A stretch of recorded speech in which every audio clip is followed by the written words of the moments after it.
Assalamualaikum warahmatullahi wabarakatuh. Perkenalkan, saya M. Sabir dari kelompok 7 mata kuliah metodologi desain yang akan memaparkan tentang asal-usul design thinking. Design thinking memang mulai menjadi sangat populer atau mainstream di dunia bisnis sekitar tahun 2000-an. Namun istilah design thinking sendiri sebagai metode pemecahan masalah kreatif pertama kali diperkenalkan di awal dekade 1980-an. Istilah design thinking berasal dari akademisi seperti Brian Lawson dan Nigel Cross yang mengamati bagaimana desainer seperti arsitek memecahkan permasalahan dengan pola pikir yang berbeda dengan para saintis atau engineer pada saat itu. Nah, di antara banyak hal, pertama mereka melihat bahwa desainer lebih fokus pada masa depan dan menciptakan baru dibanding sekedar mengelaborasi solusi yang sudah ada.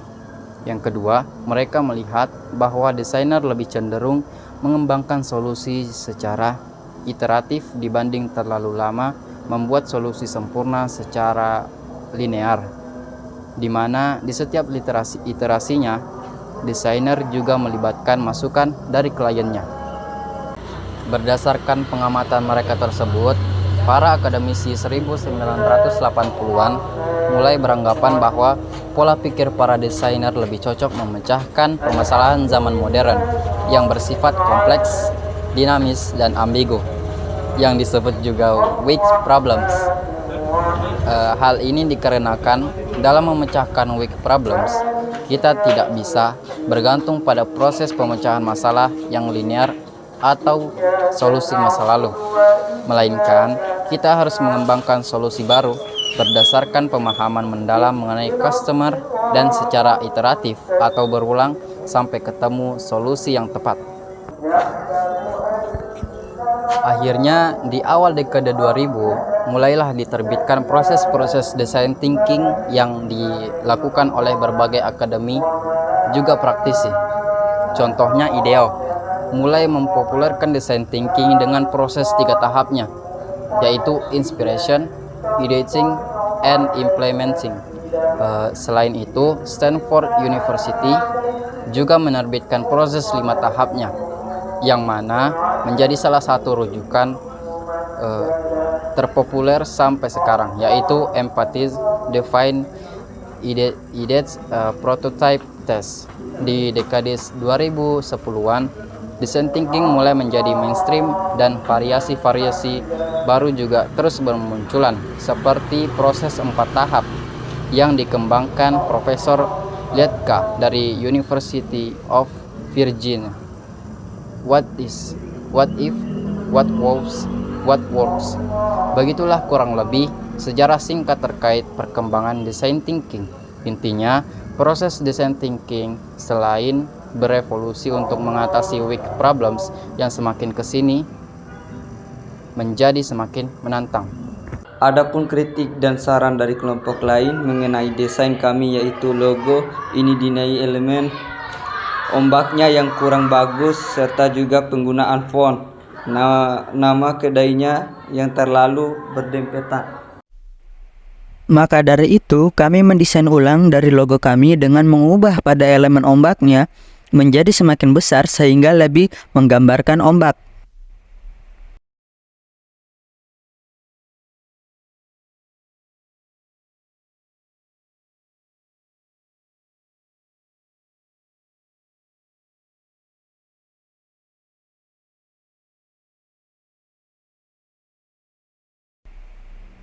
Kami juga mengubah penggunaan font karena dinilai font sebelumnya sulit terbaca. Dan setelah semuanya kita finishing, dan jadilah hasil seperti ini.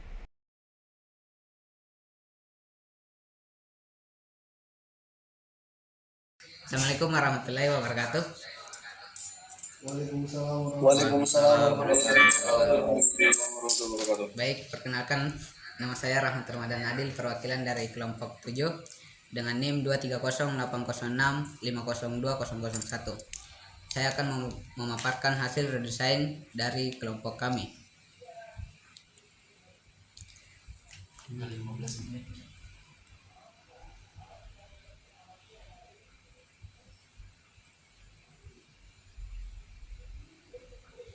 Jadi inilah video pembuatan dari hasil redesign kami.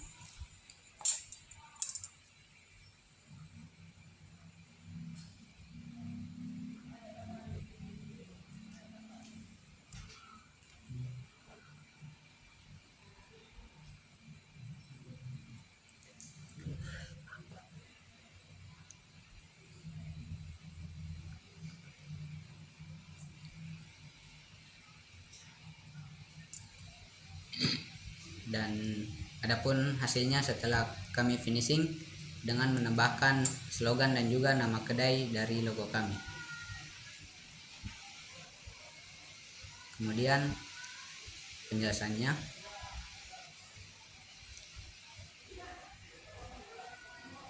jadi kami melakukan seminar dengan beberapa kelompok lain dan mendapatkan beberapa kritikan. Kritikan tersebut membuat kami menerapkan metode berpikir desain dan berpikir kreatif dalam proyek desain logo kedai kami. Yang pertama itu penggunaan elemen ombak. Penggunaan elemen ombak pada logo dianggap kurang menyatu dengan elemen lain. Yang kedua itu penggunaan font. Penggunaan font yang kemarin dari logo kami dinilai itu kurang tepat dan terlalu berdempetan. Jadi setelah melakukan evaluasi, mengumpulkan kritik dan saran, kelompok kami berdiskusi berdasarkan sudut pandang yang komprehensif dan kolaboratif untuk membantu memvisualisasikan dan mengkomunikasikan ide-ide dan sepakat merubah beberapa elemen pada logo. Adapun analisis berdasarkan masalah utama yang diidentifikasi yaitu yang pertama mengganti font dan tipografi. Font yang digunakan berdasarkan pertimbangan kelompok kami untuk menarik perhatian. Penggunaan font dianggap mampu menarik perhatian, memancarkan kekuatan, bahkan tidak lepas dari kesan lain seperti ambisius, independen, kebijaksanaan, dan visioner, bahkan kemewahan. Sedangkan penggunaan tipografi agar dapat memudahkan khalayak dalam membaca nama kedai. Yang kedua itu mengubah elemen ombak. Elemen ombak diubah menjadi lebih berkesan hidup dan juga berbeda dengan desain logo-logo biasanya. Elemen ombak yang digunakan agar khalayak dapat lebih mudah dikenali kalau itu elemen ombak. Logo kami sempat mendapat pro dan kontra mengenai bentuk ombak yang tidak jelas, yang membuat kami sepakat mengganti elemen ombaknya sehingga memperjelas bayangan dan juga memberikan kesan hidup sehingga tidak seperti logo biasanya. Jadi ini adalah pengaplikasian logo kami sebelumnya dan logo kami yang baru. Adapun hasil observasi logo itu kami membuat logo ini dari elemen cup minuman yang juga sebagai kedai tersebut, elemen ombak sebagaimana kedai yang dibuat terapung di atas laut, elemen matahari terbenam yang berarti kedai ini buka di saat matahari terbenam, dan juga elemen aroma minuman dan juga slogan dari kedai tersebut yaitu inspirasi dari alam. Logo yang simpel, unik dan juga mudah diingat khalayak membuat kedai ini bisa dengan mudah melakukan pendekatan dengan para pelanggan dan masyarakat.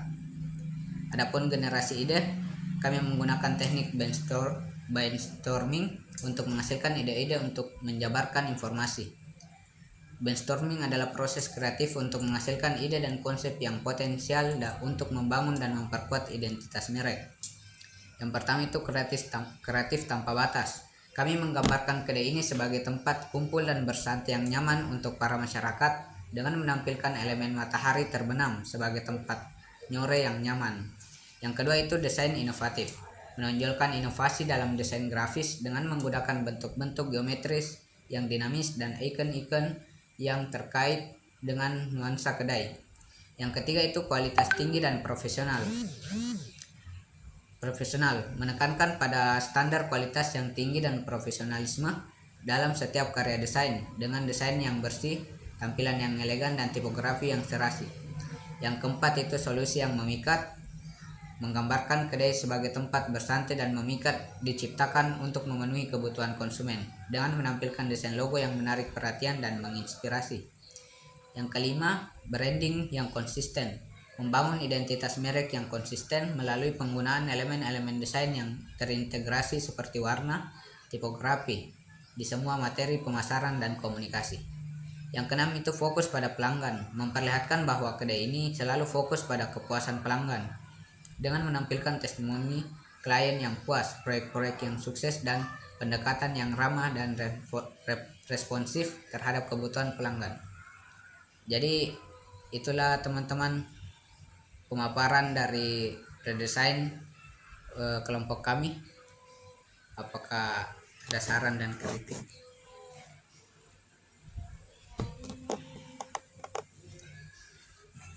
Halo kepada, memang warnanya itu hitam putih sih Rahmat. Ya, hitam putih sama coklat.